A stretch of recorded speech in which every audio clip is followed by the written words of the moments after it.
The rain hammered the cobblestones of Eldenport's lower market like it was trying to wash the whole district into the sewer.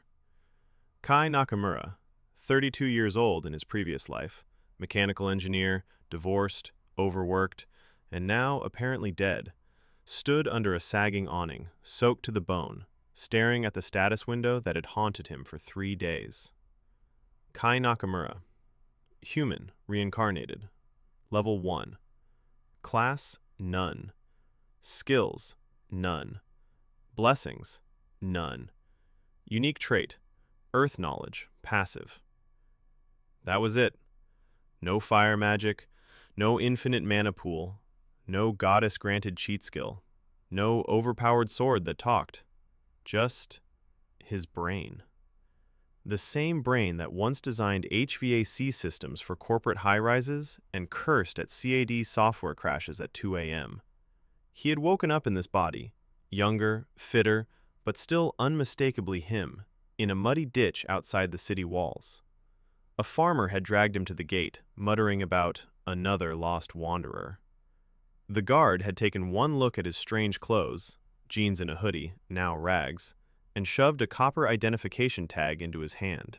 Welcome to Etheria. Magic existed. Monsters existed.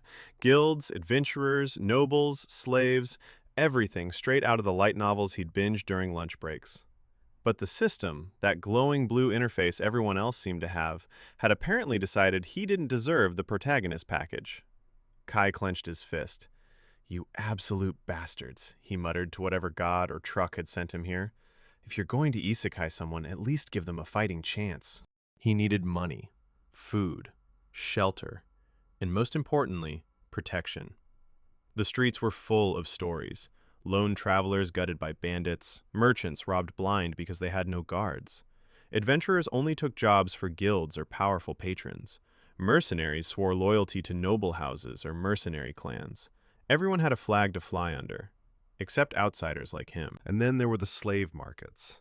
He hated the idea, hated it with every fiber of his modern sensibilities.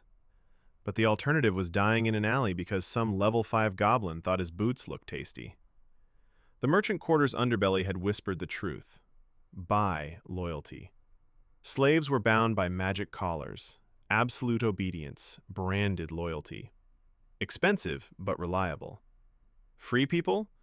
They betrayed you the moment a better offer came along. With a handful of copper and silver he'd scavenged, and earned doing menial labor hauling crates at the docks, Kai had maybe enough for a meal in a flophouse for a week.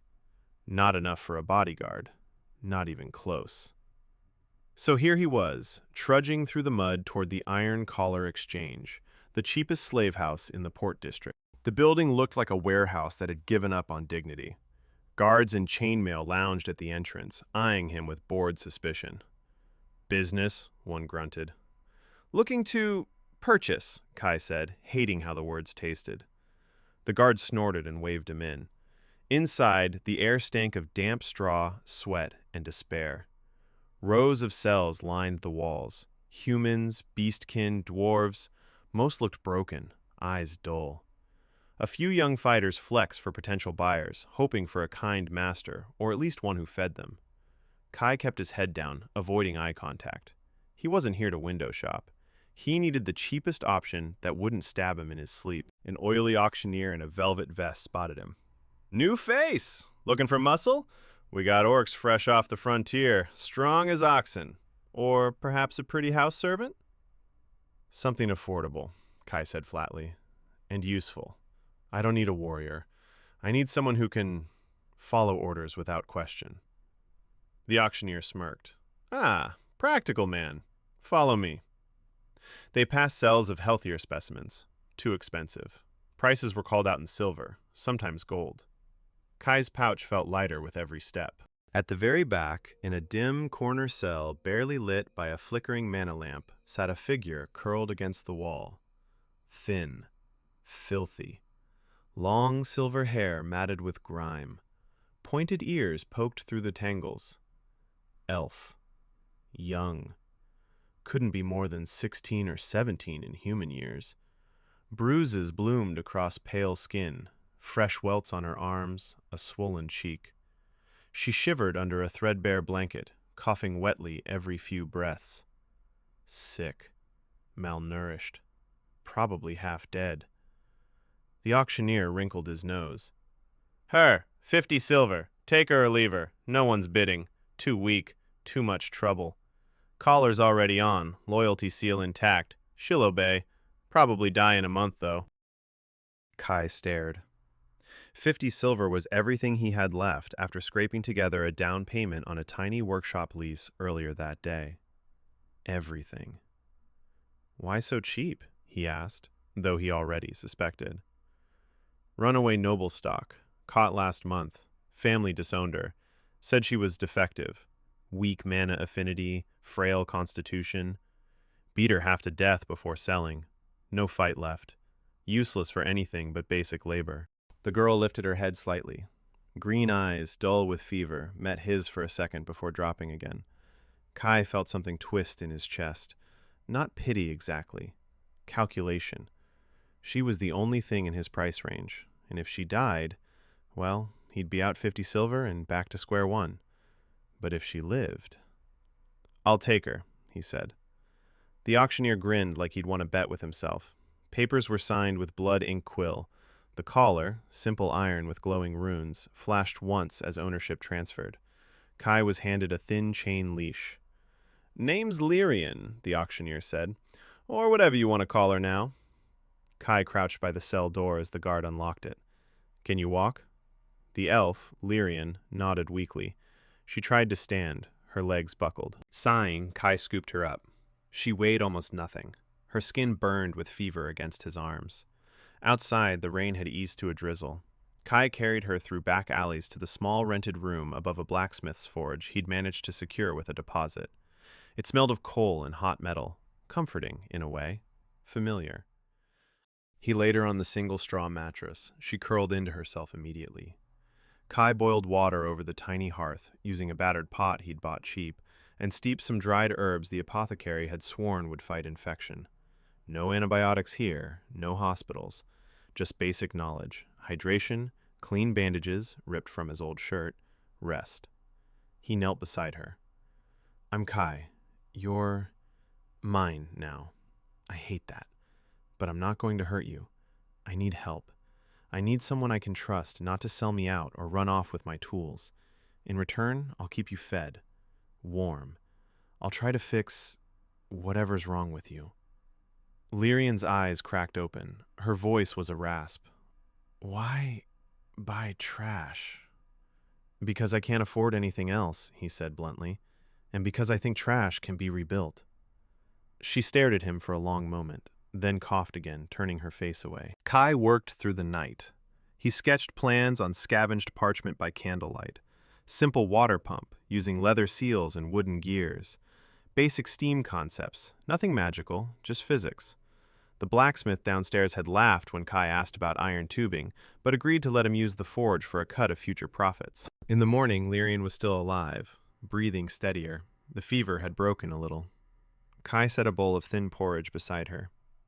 Eat. Slowly. She obeyed, mechanical at first. Then, hesitantly, she ate more. He watched her. Tell me about yourself. Before. She swallowed. Noble house, minor branch.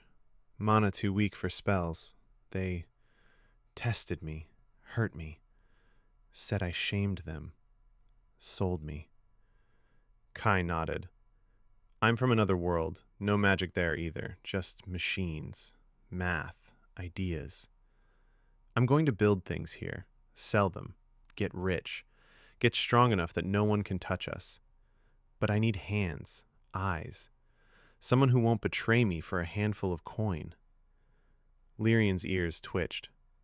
The collar forces obedience. I know, but I'd rather have loyalty that isn't forced. He paused. If you want to hate me, hate me. Just don't die, and don't sabotage me. She looked at the porridge, then at him. You talk strange, like books from the old empire. Call it earth nonsense. He stood. Rest. Tomorrow, if you're stronger, you help me carry parts. Nothing heavy, just watch. Learn. She didn't answer, but she didn't look away either. Over the next week, Kai hustled. He built the pump first, a hand-cranked device that pulled clean water from the well faster than buckets, with a filter of layered cloth and charcoal. The local tavern owner bought the first one for 3 silver, grumbling but impressed when his barmaid stopped complaining about hauling water. Word spread. Kai sketched more. Improved bellows for the forge, double acting, more airflow. A simple gear system to make looms weave faster. Nothing revolutionary yet, just incremental improvements that saved labor. Money trickled in. Enough for better food. Medicine, real potions this time. Weak healing drafts that cost an arm and a leg, but worked. Lyrian recovered slowly. The bruises faded. She started moving around the room, watching him work, asking quiet questions. Why this shape, she'd ask about a gear tooth. Involute profile, he'd explain. Better meshing, less wear. She'd nod, ears flicking, committing it to memory. One evening, as rain drummed the roof again, Kai sat sharpening tools. Lyrian sat across from him, knees drawn up. You aren't like other humans, she said softly. I'm not from here. I know. Your knowledge. It's wrong for this world. But it works. He snorted. Yeah, and the system hates me for it. No levels, no skills popping up, just me. She tilted her head. Is that bad? It's infuriating. He set the whetstone down. Everyone else gets a head start. I get homework.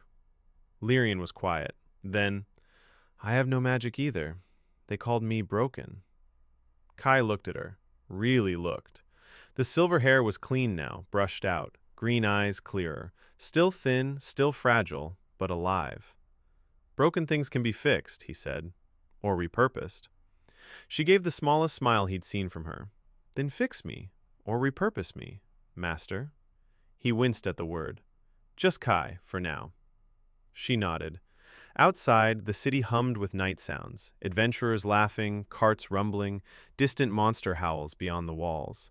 Inside the tiny room, 2 broken transplants from different worlds began building something new.